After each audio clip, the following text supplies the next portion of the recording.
Olá, estudantes! Estamos de volta, agora com função polinomial do segundo grau, módulo 2. Professor, por que módulo 2? Você vai voltar no módulo 1, vai dar uma olhada na parte de conhecimentos básicos, definições que a gente viu anteriormente, e hoje a gente vai trabalhar o módulo 2. O foco da aula de hoje é trabalhar com a ideia de ponto de máximo e ponto de mínimo. Também trabalhar com a ideia dos valores de discriminantes delta, maior, menor e igual a zero. O Enem cobra muito isso e é interessante você ficar preparado para responder essas questões.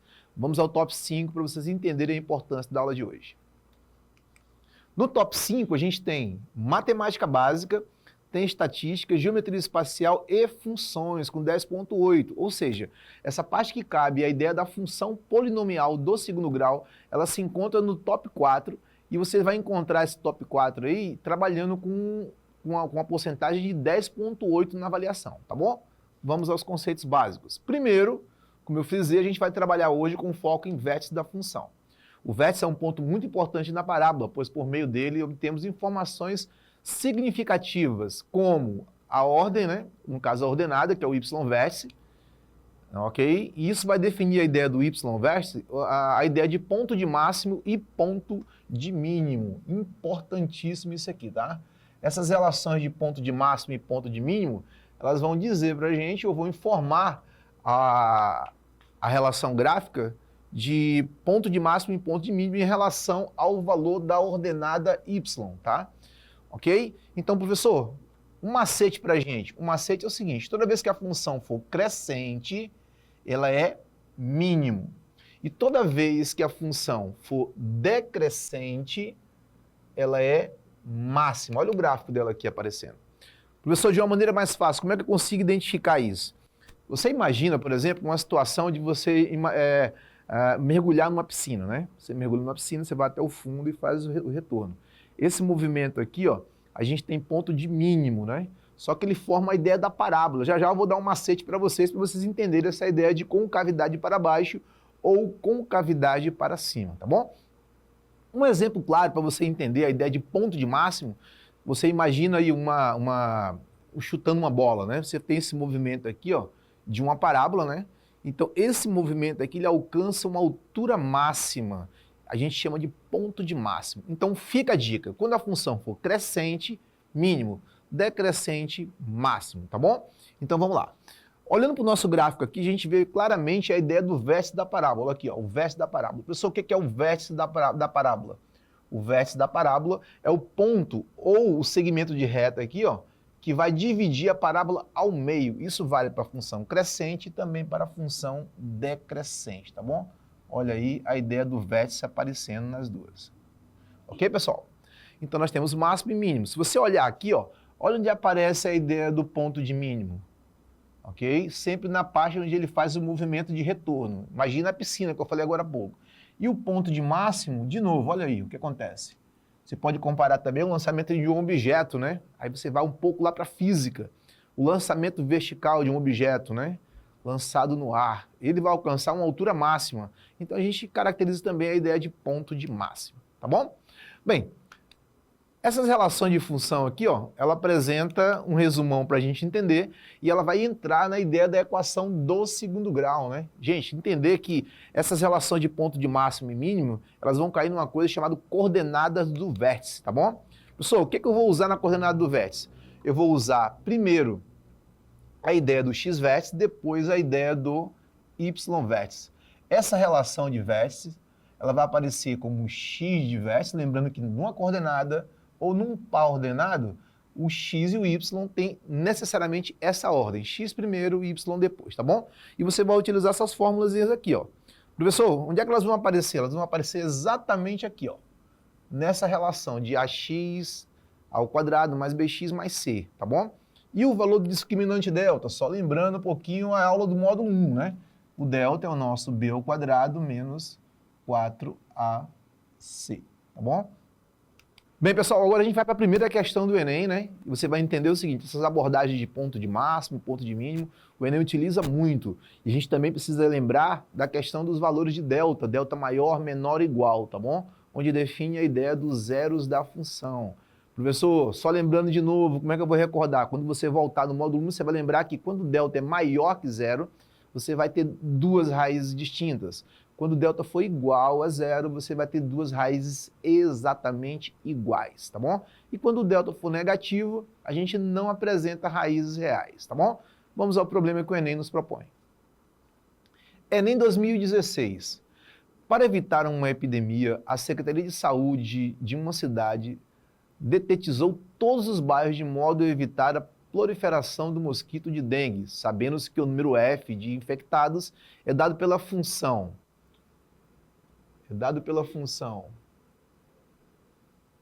F de x, o F em função do tempo, que é igual a menos 2t ao quadrado mais 120t, onde t é a expressão dia, né? Em dia, ou seja, tempo, uma ideia de grandeza aí. O dia anterior à primeira infecção, e que tal expressão é validada para os 60 primeiros dias de epidemia. Você vai grifando aí para pegar os pontos importantes, né? A Secretaria de Saúde decidiu que uma segunda detetização deveria ser feita no dia em que o número de infectados chegasse a uma marca de 1.600 pessoas. E uma segunda detetização precisou acontecer. A segunda detetização, gente, lembra, tá? Macete que a gente falou lá atrás, mas vou repetir. Você começa exatamente pela ideia do comando, tá? A segunda detetização começou no dia. Aí você tem 19, 20, 29, 30 e 60. Professor, o que eu faço para responder esse problema? Você vai entender o seguinte, que a ideia das 120 pessoas, ela tá dentro da imagem produzida, né? Nos primeiros 60 dias. Vamos verificar como é que fica isso. Se eu olhar para a minha função, eu vou ter uma função f em função do tempo, que é igual a menos 2t ao quadrado mais 120t. Ele está dizendo que esse f de x aqui, ó, esse f de x, ele corresponde a um número de 1.600 infectados, tá bom? Se você parar para pensar um pouquinho, esse valor aqui, ó, o 1.600, ele é um cara positivo, ele troca de igualdade, ele passa com um sinal, ó, olha aqui ele, ó, negativo. E se você olhar de novo, agora você tem uma equação do segundo grau presente aqui, tá vendo? Você tem uma equação do segundo grau presente. E nessa equação a gente vai ter os valores de A, vai ter os valores de B, os valores de C, e você vai encontrar na formulazinha do discriminante delta, né? Lembrando da fórmula aí que vocês devem ter notado, tá bom? Qualquer coisa para o vídeo, olha a fórmula e faz essa substituição de forma mais tranquila, né? Você vai substituir aqui o valor de B, ok? O valor de B vale 120, substitui, né? No caso, menos 120, por conta da fórmulazinha, né? B aqui está positivo, não é positivo aqui. 120 ao quadrado. O valor de A corresponde a 2, aí sim negativo, né? Aí sim negativo. E o 120 que também é negativo, tá bom? O que dá para fazer aqui é multiplicar esses valores por menos 1, para poder não trabalhar com esses números negativos. É uma sugestão, mas vai dar o mesmo resultado, tá bom? O 120 ao quadrado, gente, macetezinho para quem está fazendo o cálculo. Professor, eu tenho dificuldade com cálculo, então eu tenho 120 ao quadrado, pega a parte inteira, né? Vai ficar 12 vezes 12, ou 12 ao quadrado é o mesmo que 144. Como eu tenho um zero, o zero ao quadrado você dobra o número de zeros, tá vendo? Uma maneira de fazer um cálculo mais rápido, tá bom? Aí você tem 4 vezes 2 dá 8, e 8 vezes 160 dá 12.800. Subtrai os valores e eu vou chegar a um discriminante de 1.600, ok? Bem, pessoal, só lembrando uma coisa. Dica, falei, agora eu vou escrever. Quando o delta for maior que zero, ele já está dizendo que o x' vai ser diferente de x duas linhas. Então o processo está dizendo para a gente que eu vou encontrar duas respostas, tá bom? Vamos lá. Professor, como é que eu faço agora? Aplica a fórmula de Bhaskara, né? Ou seja, o delta eu já conheço, corresponde a 1.600, e agora eu vou substituir, tá bom? Eu vou lembrar que os valores de A, B e C são 120, né? A raiz quadrada desse cara aqui, ó, vamos a um segundo macete aí, ó. Quando eu tenho um número de zeros pares, né? Ou seja, eu tenho 2 é número par. Eu vou tirar a raiz quadrada desse carinha aqui, ó. Qual a raiz quadrada de 16? Aí você já tira ele, ó, dá 4. Cancela metade dos zeros, 40. Aí você vai perceber o seguinte, ó, que lá no 1400 essa raiz vai dar 40, tá bom? ok? Então repete menos 120, ou seja, lembrando que a equação lá, ele está aparecendo negativo aqui, porque a equação ele multiplicou por menos 1, tá? Então ele vai ficar menos aqui, mais ou menos a raiz quadrada. Esse cálculo aqui vai gerar um telinha, que é a soma entre os valores, né? Ou seja, nesse caso, soma e são sinais diferentes, subtrai e conserva do maior. 2 vezes o valor de A, que é menos 2, ó, ele vai admitir um cara negativo, multiplicou, menos com menos dá mais, primeira resposta, 20, né? No segundo momento, a gente tem menos 120 menos 40, dividido, menos com menos dá mais, 16 por 4 dá 4, cancela o zero, né? Ou seja, acrescenta o zero, eu tenho 20. Logo, o intervalo aqui, ó, da dedetização é a cada 20 dias, tá bom? Se você olhar um pouquinho lá nas alternativas, né, você vai obter a alternativa letra B, ok? De bênção. Ok, pessoal? Vamos lá, vamos parar não, vamos para a segunda, para o vídeo aí, dá uma revisada, tenta refazer sozinho, tá? Se você entendeu. E vamos à segunda questão. Em 2017, né, o morro onde estão situadas as emissoras de TV em Porto Alegre pode ser representada graficamente com algum prejuízo em um sistema cartesiano, através de uma função polinomial do segundo grau. Na forma ax² mais bx mais c. Só colocar o c aqui para a gente olhar a fórmula de maneira mais completa, tá bom? Com base na montanha, no eixo das abscissas, para que fique mais adequada essa reabilitação, nós temos. Gente, é um probleminha que você não precisa perder tempo. Eu vou dar um macete agora entra o primeiro macete, nota no caderno, é importante, tá, para você entender. Vem comigo agora e vamos entender o que é uma função crescente, usando um macete. Vamos lá. Quando a função for crescente, a gente já sabe que o valor de A é maior que zero, tá bom? Então, para ficar fácil a gente entender, quando a função for maior que zero, a gente vai ter, ó, o nosso sorriso Colgate. Professor, o que é o sorriso Colgate? O sorriso Colgate é a representação com a concavidade voltada para cima. Olha como é que fica aí, ó, o emojizinho aí, ó. Ok? Então, representa uma função crescente. Pergunta, esse gráfico aqui é uma função crescente? Não. Então, eu vou lá para o segundo macete, ó. Quando A for negativo, ou seja, quando A for menor que zero, a gente vai usar o macete de borocochô, tá vendo, ó? Como assim borocochô, professor? Concavidade voltada para baixo, tá vendo, ó? Que é o caso, ou seja, de cara, eu já sei que a minha função é decrescente, tá bom? Ok, pessoal? Então, já sei que a minha função é decrescente. Eu vou lá, ó. Quando você trabalha com o Enem, você precisa entender. O Enem ele vai em cima de gabarito. O trabalho é feito em cima de gabaritos. Então, é importante que você utilize o gabarito, tá bom, gente? Vem comigo aqui, ó. Eu tenho aqui letra A. Desculpa. O A é maior que zero? Segundo o nosso macete? Não. Então, a letra A está descartada, tá? Você vai descartar a letra A. Letra A, tchau. Você não discute mais nada. Se o A é positivo, já era. No B acontece a mesma coisa, tá vendo? O A também é positivo, já descarta. Então, eu fiquei entre a letra C, eu fiquei entre a letra D e a letra E, tá bom? Aí eu vou para um outro conceito. Gente, vamos entender o seguinte. Lá atrás, a gente viu aqui, ó, se eu imaginar um eixo aqui, ó, vamos chamar eixo das abscissas, né, que é a reta X. Toda vez que eu tenho uma reta X, eu vou ter aqui, ó, um X', vamos chamar assim, e um X duas linhas. Professor, como é que eu sei que isso é verdade, professor? Porque ele toca 2 vezes o solo, tá vendo? Se ele toca 2 vezes o solo, eu tenho 3 relações de delta, tá bom? Na primeira relação, eu tenho delta maior que zero.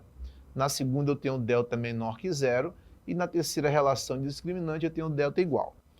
Quando o delta é igual, o x' é igual a x duas linhas. Isso quer dizer que ele tocaria apenas uma vez.